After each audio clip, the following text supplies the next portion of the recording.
Hello there, friends. Andrea with the Pulled Back Bangs here. And I'm going to talk about this 2 plus 2 equals, 4 or 5, depending on which angle you're going for. I've heard people say don't give any oxygen to it, just the best is to ignore it. But I work the best by talking things out, by discussing, and I don't really have anyone to verbally discuss this with.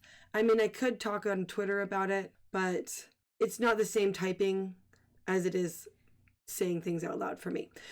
And I was actually initially, my ambition was a little bit bigger than my ability in this one. I was thinking I would gather, 5 to 10 minute little explanations from different perspectives from, across the cultural political spectrum of what people see this sort of little equation as meaning and whatnot. And I then realized I don't have the time for that.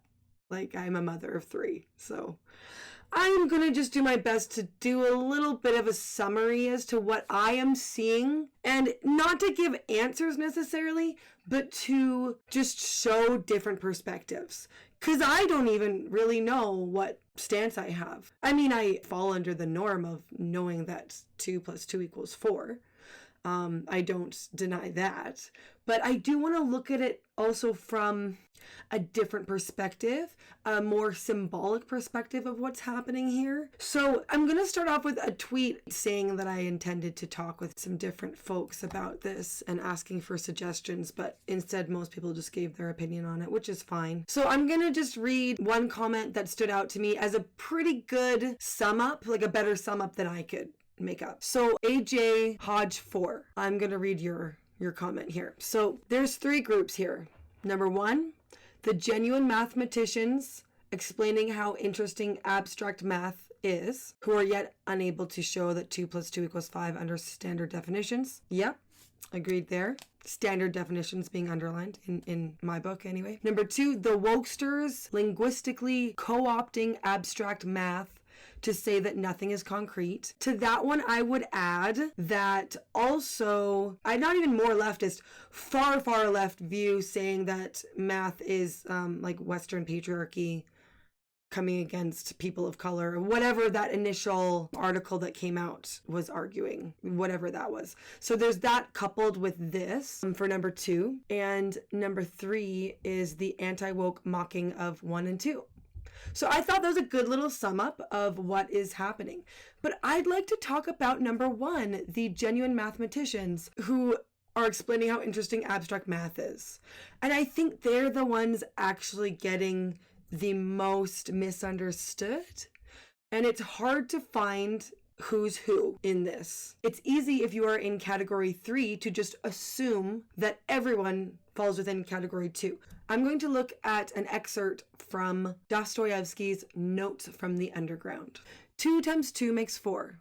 Why, in my opinion, it's mere insolence. 2 times 2 makes 4 stands there brazenly, with its hands on its hips, mocking your path and spitting at you. I agree that 2 times 2 makes 4 is a splendid thing. But if we're going to lavish praise, then 2 times 2 makes 5 is sometimes also a very charming little thing. So here is, Orwell is being quoted a lot with regards to 1984 and how problematic all of this is. But let's look at Dostoevsky here. He's one of the great writers, showing us where we need to be cautious and whatnot. And in the Notes from the Underground, this is a man who is far too smart for his own good. And I'm not saying that the mathematicians who are having fun with these equations and defending abstract notions that are not in the typical mainstream, I'm not saying that they're too smart for their own good. But looking directly at this context in this book, this man is just far too, he's so smart that he's angry at what is natural law. He says it's like spitting at him, standing in his way from his own free will of what he wants to do. And I think that if anything, it's better to look at this 2 + 2 = 4 thing, at least from number one's perspective. And I'm going to use the word margins not as a disenfranchised group, but as a non-mainstream. So he's looking outside the box. So within the box is 2 + 2 = 4. That's what is in the center. This is the mainstream. 2 + 2 = 4. This is what elementary school kids are learning. But then when we go outside of the box with that sort of not typical thinking, we go into the marginal space. Again, not marginalized, but we go in the outskirts. And you can't have a center without a margin.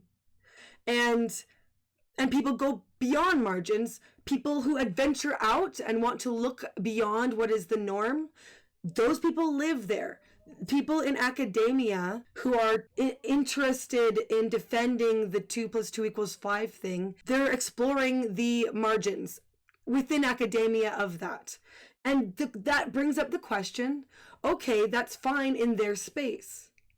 But people are concerned that this is going mainstream, where people don't understand what's being done here. And that is a good question. And that's the problem with Twitter. It mixes up the academic with the regular, everyday randoms like me. And it concerns the people who live in the center, who are just the average people who the underground man gets annoyed with because they just go along living their merry lives. And he just can't because he's too smart. I don't want to be too rambly here, but if you look at it as a center versus margins thing of people just having a particular sort of thought that is in a niche sort of philosophy of math, I suppose. I don't even know. I don't know if that's even the right space to go. I'm not an academic about it, but I think that that's where some confusion is. All these things are getting mixed up between each other, that people don't know who is having fun with ideas and who is pushing this as math is racist. But maybe you do. Maybe it's not as difficult to tell who's who as I think, and you can leave me a comment and tell me, no, Andrea, it's very obvious. We know who's who. But yeah, I do think that it is something to be concerned about for confusion with the everyday Joe Schmoes out on Twitter. But I also think that it might not be as dire as the 1984 situation, that there's a small niche of people who are actual math critical race theorists on the far left, Robin DiAngelo style, saying it's white supremacy. I don't think it's that giant a portion of the population. But you know, I guess I could be proved wrong. But I do think that there are a lot of people in category number 1 that I read earlier who are getting lumped in with category 2.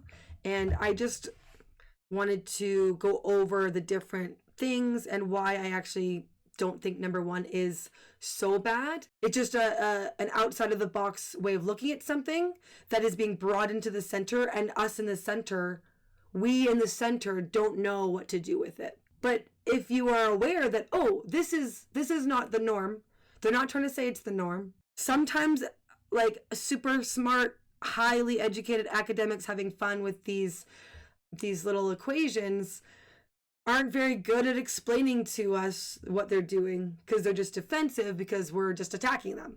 So maybe you guys could explain in more simple terms, but then that might take the fun out of it. I don't know. But I am curious as to what you think. Please let me know. I'm going to be done because I think I've been going on for a while and I'm going to try to cut this down. But if you're new to the channel, I usually have bangs, but they were not working for me today, so I put them back. So I'm Andrea with the bangs.